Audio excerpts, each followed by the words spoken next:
Jeff Bezos has just revealed the end game for AI. And I looked at this and I thought, this is what computation is like today. Everybody has their own data center.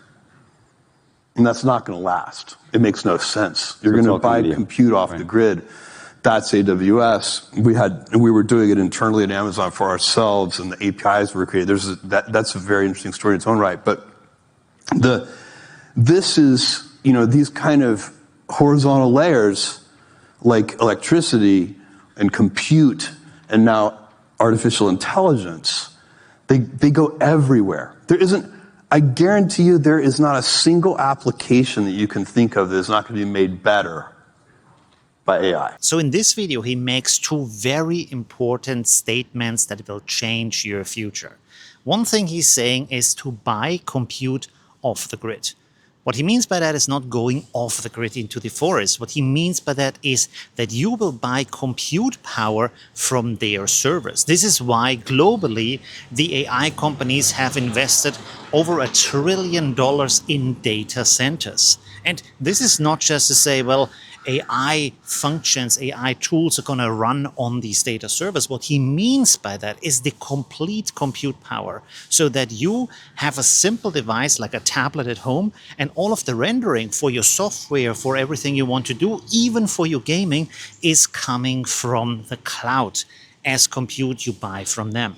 Now you might think that is insane. This is not, no, I'm not going to go that way. But he is telling you why he thinks it's going that way and what the strategy is to make you buy that compute power. Because he says he can't imagine that there is any software that wouldn't be better with AI.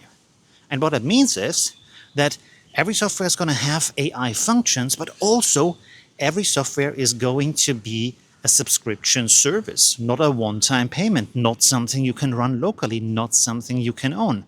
It is a subscription because of the AI functions. And we can already see that happening on the market. Now, Apple, for example, has started to put their free apps and one-time payment apps together into an Apple Creative Suite, and you have to pay a subscription for that now monthly. They, for now, say you can still buy the individual software, but we have seen that from other companies, and they have changed their mind over time, of course.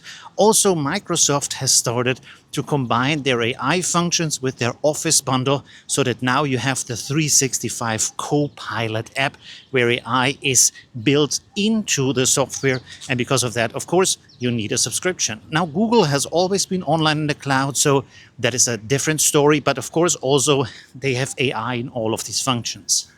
And of course, you could say we should maybe try to sue them, because they can't force us to buy products we don't want. They can't force us to get access to abilities that we don't want to use. But on the one hand, that is a good idea, but I don't think it's going to last very long. And on the second hand, the AI functions are not going to be just what you actively use as AI.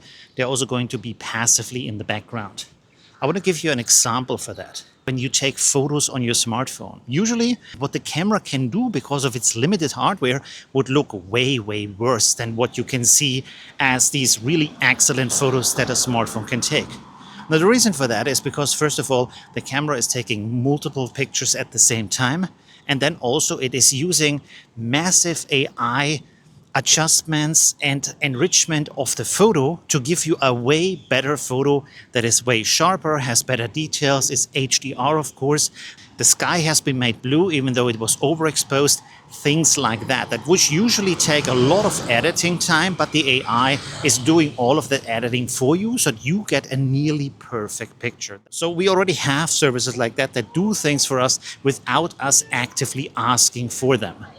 But there is a second factor that's important here. Jeff Bezos is not just any old dude trying to talk about tech. He is the leader of one of the biggest global tech companies. Not just the guy who has Amazon, who is selling you everything you buy online, but also one of the, if not the biggest cloud compute services in the world called AWS.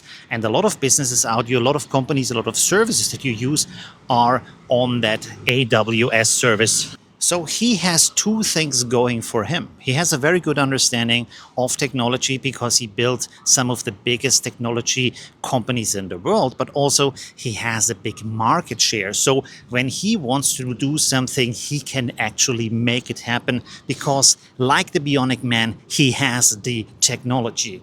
I'm not sure if you get that reference. There's actually another factor that is interesting here, and these are ultra wearable devices. Now, you already have wearable devices like your tablet computer as the iPad or your smartphone that you have with you all the time, but there's also other devices who physically can't have all of that compute power or the battery power in there, for example, your smartwatch, but more importantly, the upcoming smart glasses that are going to be a big thing, especially with AI, to be always connected. And you can see that already because Meta has shifted a lot of their VR budget over to the smart glasses research. And you might think, hey, who cares about Facebook and Meta? Actually, Meta stock has gone up significantly because they are a big player in the AI market and still also in other markets because, as you know, a lot of things you use every day are made by them or bought by them, better said, like WhatsApp or Instagram, for example. So, for better or worse, I think that the idea that Jeff Bezos is showing us here is where it is actually going. And even though the open source community is absolutely amazing, it doesn't make any sense to think that they are going to replace the complete global economy. That's just not going to happen. So, these big companies, they are playing the drums that we are dancing to, if we like it or not, and we have to see where the future is going. Let me know what you think about that in the comments. Thanks for watching. Leave a like if you enjoyed that, and see you soon. Bye.